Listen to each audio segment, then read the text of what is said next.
Welcome to this breakdown video where I'm going to go through step by step how I created this animation where it features the artist Beeple chasing down Ethereum. Meanwhile, there's a background of environmental destruction. If you want to learn about NFTs and crypto art and art like this, there's plenty of articles online that discusses NFT art, and it's something that Beeple has gotten into quite a bit. He's a well-known artist, and I believe his $69 million Christie's auction was the third largest sale for any individual artist ever. So there's a lot going on about NFTs and digital art. So I wanted to create this piece just as a little commentary on chasing Ethereum at the expense of the environment. That's another topic that you can research and find more about how resource intensive cryptocurrency and NFTs are. We won't get into that here. We're going to focus on how this animation was created. So let's jump in with the first step.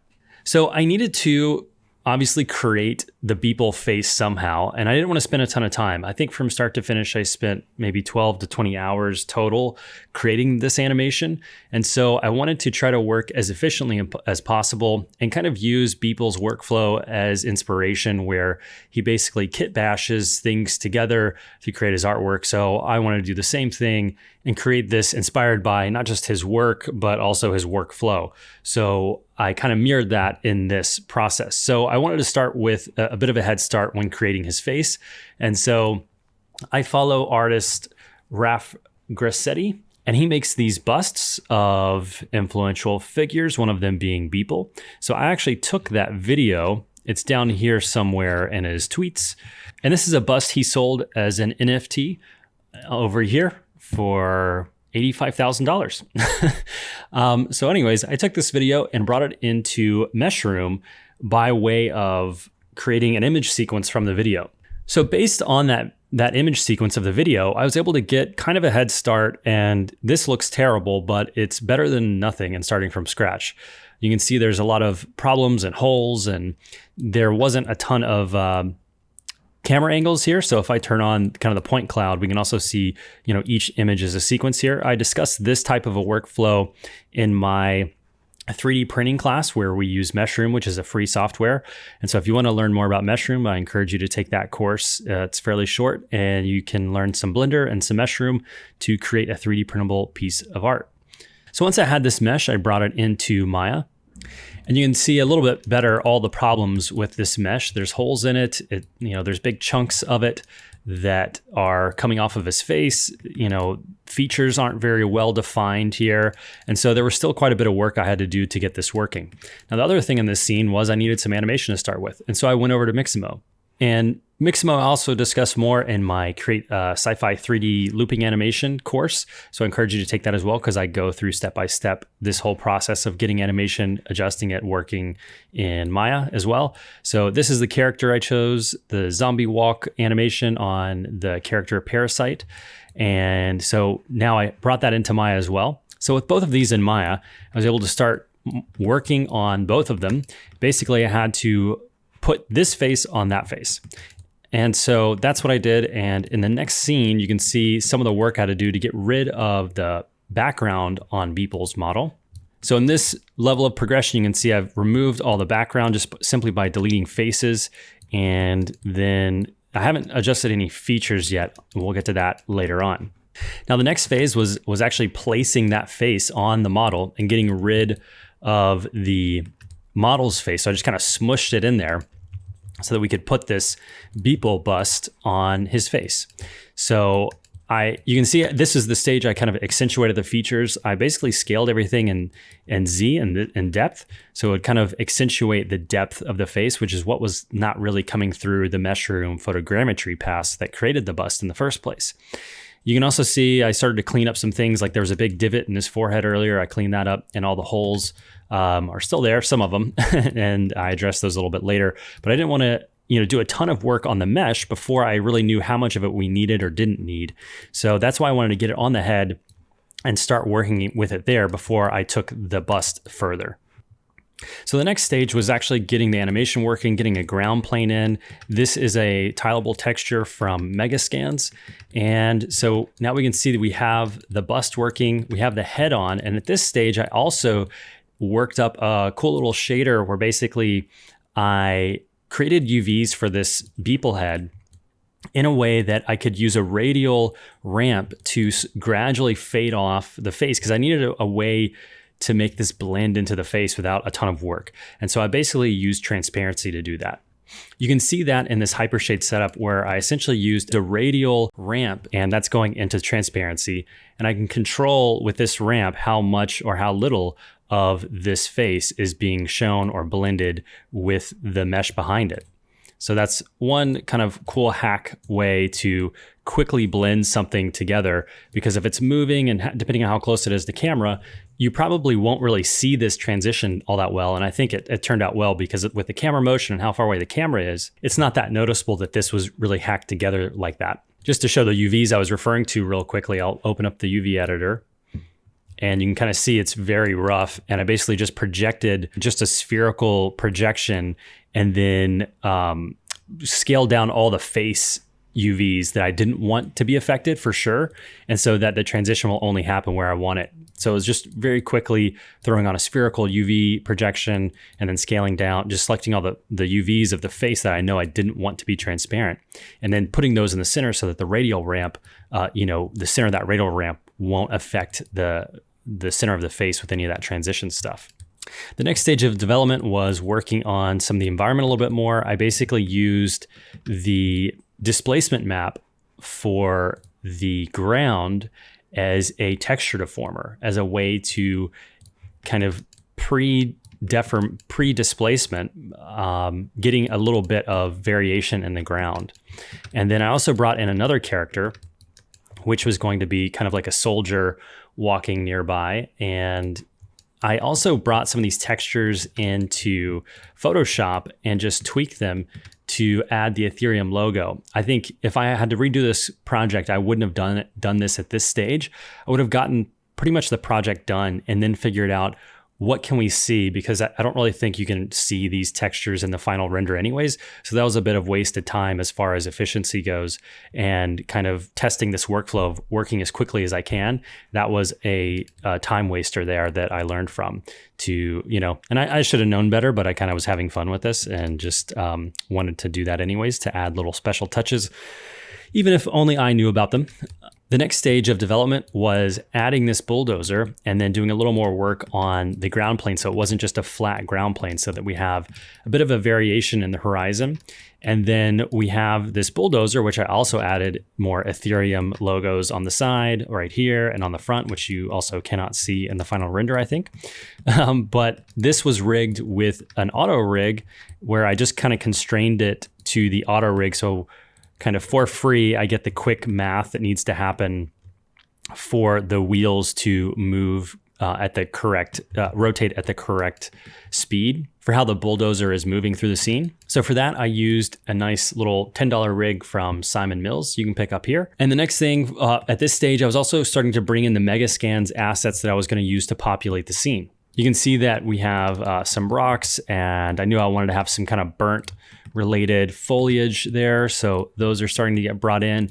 And I was making all of these shaders in Redshift because in the past I've had good experience with rendering a bit quicker with Redshift since I have a decent GPU. And so I went that route instead of using Arnold.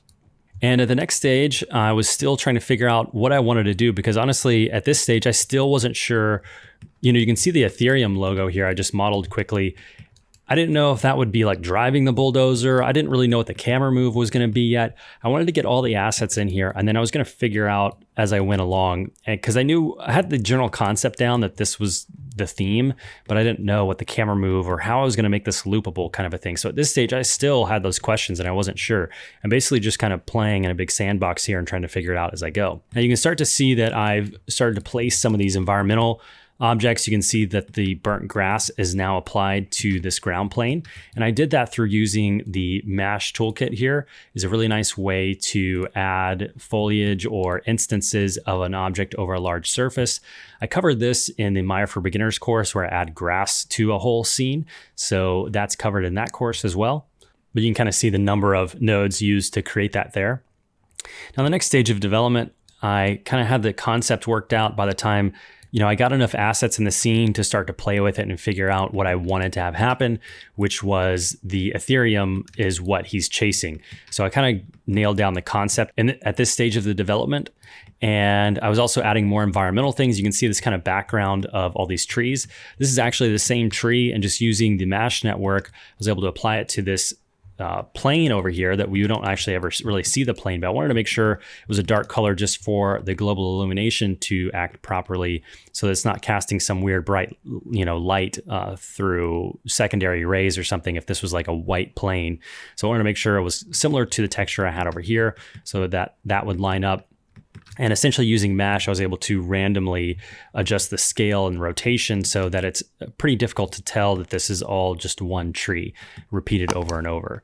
The next thing was just getting the animation working. So I've, looped the Beeple animation to walk. So I get a sense of the distance he needs to cover, so that in the next stage, once I start to get the camera moved down, I kind of have the blocking done to know what's the big difference that he covers, and also figure out, how fast is he moving relative to the little soldier guys. And in that way, I can also animate the bulldozer to move in time with Beeple, as well as the little piece of Ethereum here. So this next level of progression, I figured out what assets I wanted to use to help kind of make this transition between the burnt area and the yet to be burnt area very contrasty and something green and lush. So I'm playing around with different assets there, also all for mega scans. And I believe I had not the bulldozer, hasn't been animated yet. So this kind of was more of an environment pass, which is also going to help dictate where the camera moves and kind of ends up, the kind of final position of the camera, so that we see this transition area here. So once I had the environment locked in, this pass of the scene was using the Virtua Cam to get the camera animation in. And this is a really cool app. I think it's like $3. There's a shelf for it here, and I'll do a little demonstration quickly to overlay me talking. But essentially, you can use your cell phone as a camera. This is huge, and I'm probably going to do another video just dedicated to all the features of this and what this means for your workflow. But this was a really easy way to get a very natural handheld motion of this camera, especially to cover such a big distance. I was able to adjust the scene scale in the Virtua Cam app so that I could just sit in my chair and move a really large distance and still have it make it handheld. So I wasn't having to walk around, the real scale of this whole environment, which would be impossible in my apartment. So you can adjust the scale in the app so that when you're doing camera moves, it's relative to some scale factor that you put in. So I highly recommend you check out that app. It also works in Blender. So in Maya and in Blender, you can use that app. So now if I scrub the timeline, you can kind of see the render cam on the left with the perspective camera on the right here. And this is the stage where I got the bulldozer working. And I was also still kind of struggling with how to finish this out and keep adding little things to it so that it feels kind of fleshed out. So, this was swapping out the tree, that what used to be back here. I changed my mind and used burnt trees because I thought this didn't convey the burnt environment as much. So I'm still making a lot of changes at this stage. And I also wanted to make sure that I got some foreground elements so that the camera move felt like it was, really in that space, that we were passing things, close to camera, helps kind of lock it into that environment. And then having, this part of the environment done from the previous pass of the development of the scene allowed me to figure out where this transition was going to be so that I could do the final kind of camera position here. Now, in a later development pass, I also added an animation layer just so I could tweak that handheld camera pass just a little bit to reframe things slightly, just to make it that much more a little bit controlled than, when you're using the app, there's a bit of a delay. So you have a little bit of a buffer there between interactivity with the app and Maya. So there's a bit of a frame rate drop there that I accommodated for with an animation layer adjusting the camera after the fact. So this pass involved adding the kind of final piece to this. was these ropes or constraints on Beeple for the bulldozer, because I wanted to kind of make them feel connected in some way. So I literally made a connection for them. This is using Inhere. I discussed how to do this in the My for Beginners class. We use this for the kind of decoration of the final scene. So if you want to learn how to do that quickly, that's in that course in the dynamic effects section of the My for Beginners course. I'm going to turn off ambient occlusion here so we don't get this weird artifacting in the viewport. So I won't be able to scrub the timeline because this actually has the nucleus and everything working in this scene. So I'm just going to jump to the render cam and play back at real time so that we can see, every frame so that we can see the simulation of these ropes actually working here. And so I also had to make I hid the geometry, but I had to make a collider so that the ropes wouldn't go through the bulldozer here as well. And then I used a separate, much more simplified ground plane for these to interact with the ground, because in general, when you're doing any type of simulation, you want to reduce the number of vertices that it's having to kind of calculate for collision. So that's why I wouldn't want to use this ground plane. And so I made one just for the collisions. And part of this revealed that, this rope, where I wanted a log here on the left side of the screen to run through the bulldozers to run over, but there was a problem with the ropes because the rope would get stuck on that. So in the next version, you'll see I actually hid that kind of problem where the rope would have to go through that log with a person in the foreground. So I just kind of cheated that. So a person wipes in front when that rope passes through behind. So we'll see that in the next iteration here. So this is kind of the final rendered version of the scene that I actually rendered out. And I can scrub the timeline now because I cached out the simulation of the ropes just so that I could scrub the timeline and kind of do these final tweaks and animations of animating this log here. Let me just select it so we can see it a little bit better. Animating this log getting ran over was just hand keyed.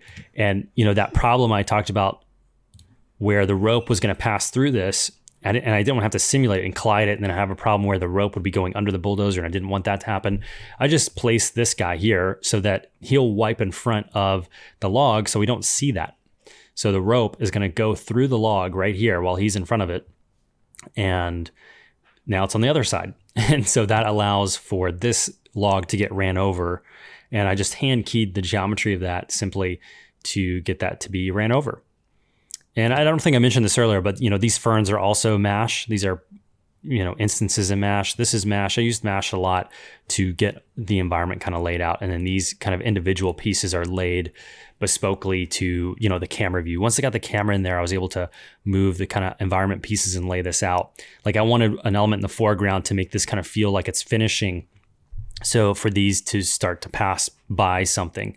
So I wouldn't be able to place that until I had the camera. So that's at this stage. And then, at this stage, I also was trying to figure out how was I going to loop it? And I was just going to do another kind of wipe cheat here.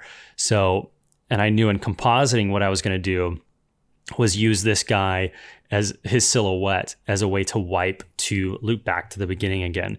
So I didn't really think of that until the end. And honestly, like halfway through, I thought maybe I just won't even loop this and it'll just play through and repeat itself.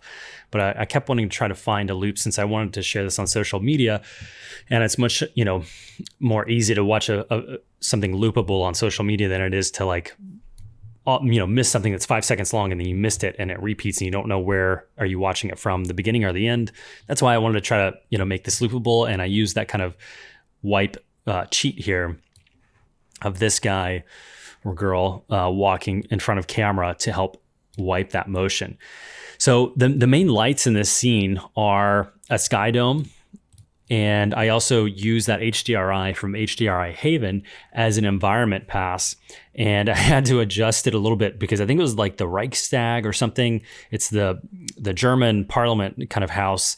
And so there's a big German flag in the background. So I had to keep lowering this geo of the background. It's just a big sphere that I scaled up really big. I can show you by going into perspective mode.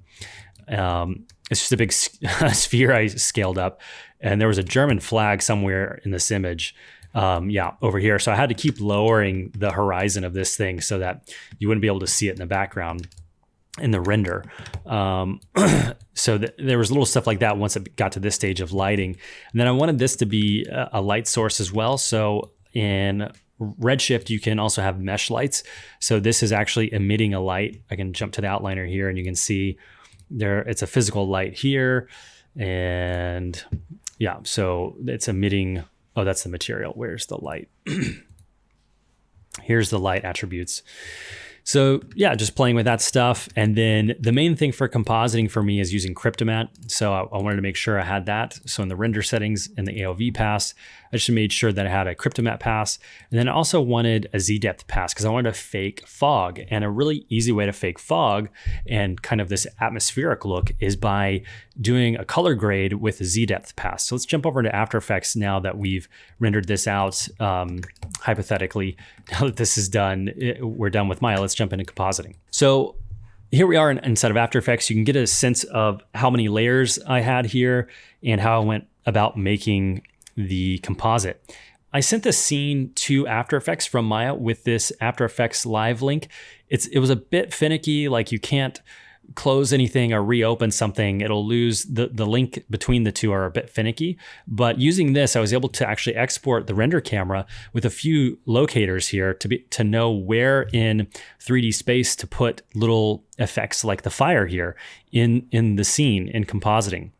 And then I just used a Cryptomatte matte to matte out the foreground objects so that things could pass in front of that 2D footage of the fire.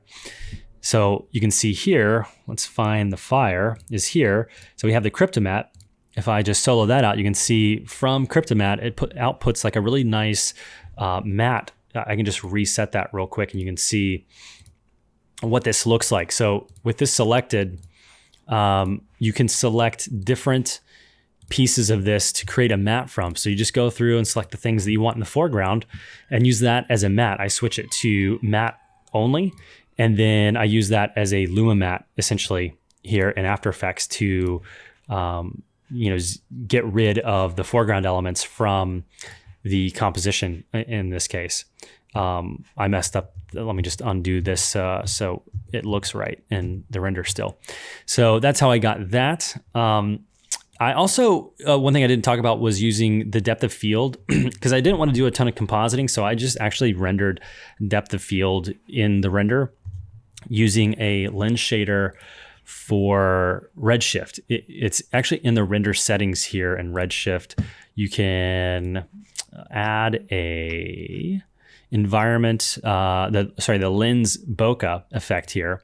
And so I just animated that based on the distance from the camera. So if I show everything here, you can actually see where I used the measure tool and I kind of constrained it to the render cam and to his face. So I always had this distance. So I basically just like went through and I entered in whatever that distance was at a certain interval every so often, just to make sure that it was roughly following that, so that the depth of field and the blur in the background would be accurate and he would be in focus and all that kind of good stuff.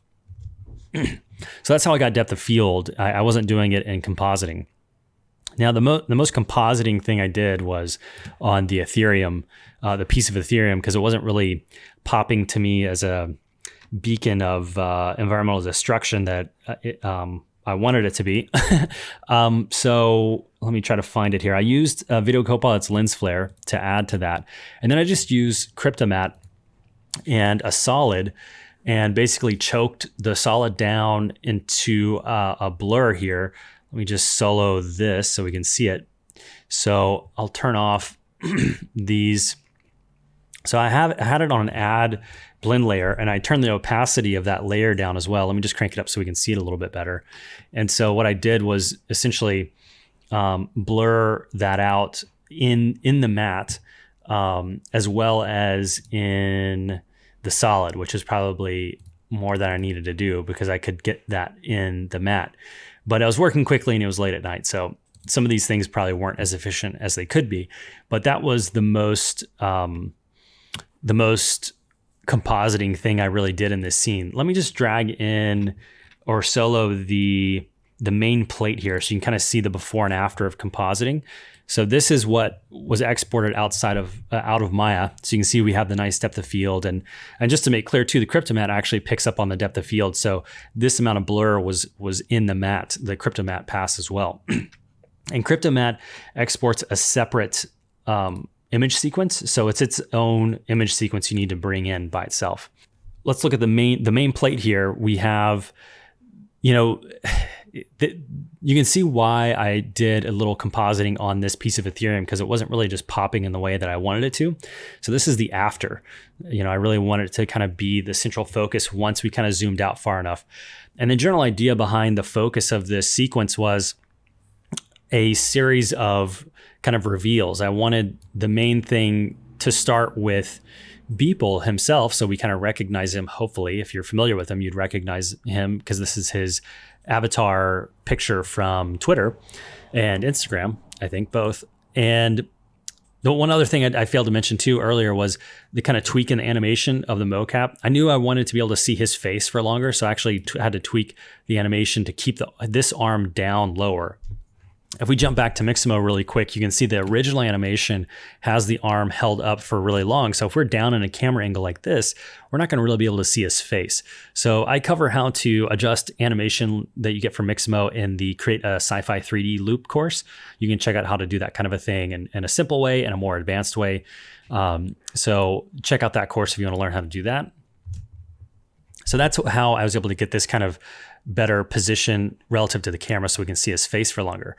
But the general idea I wanted, kind of taking a broad look at this again, was the reveal of, Beeple and that, he's chasing something. What is he chasing? And then it's not until a little bit later, once we are kind of done looking at him, maybe, that we take in the scene and realize what's going on, that he's chasing a piece of Ethereum, if you're familiar with that logo. And then by the time we realize that it's Ethereum, we've gotten wide enough that we realize this is a piece of Ethereum, then we can have another revelation so that the viewer hopefully can kind of focus on one thing at a time, and I'm not just throwing everything at them at once, so that you're able to absorb the scene in a sequence of kind of reveals. Here was the idea behind this camera move. So that is kind of the quick and dirty breakdown of how I was able to create this animation in a short amount of time. I guess the last thing I should mention, is how I got this to loop.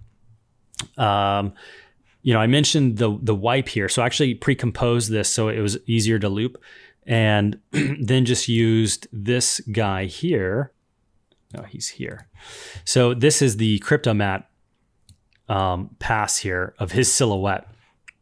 So everything is white or in view until he passes here.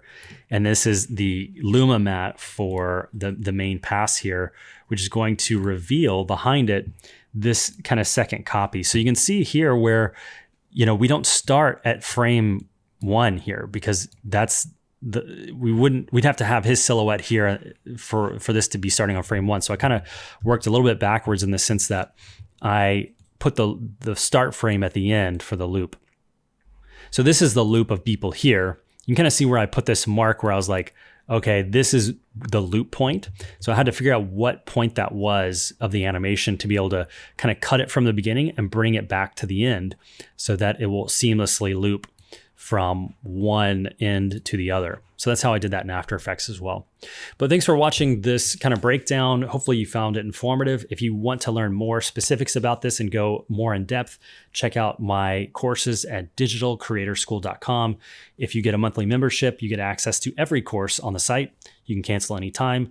And don't forget to hit the like and subscribe button for YouTube here and the little bell notification so you get notified when the next video gets released. And thanks for watching. I will see you next time.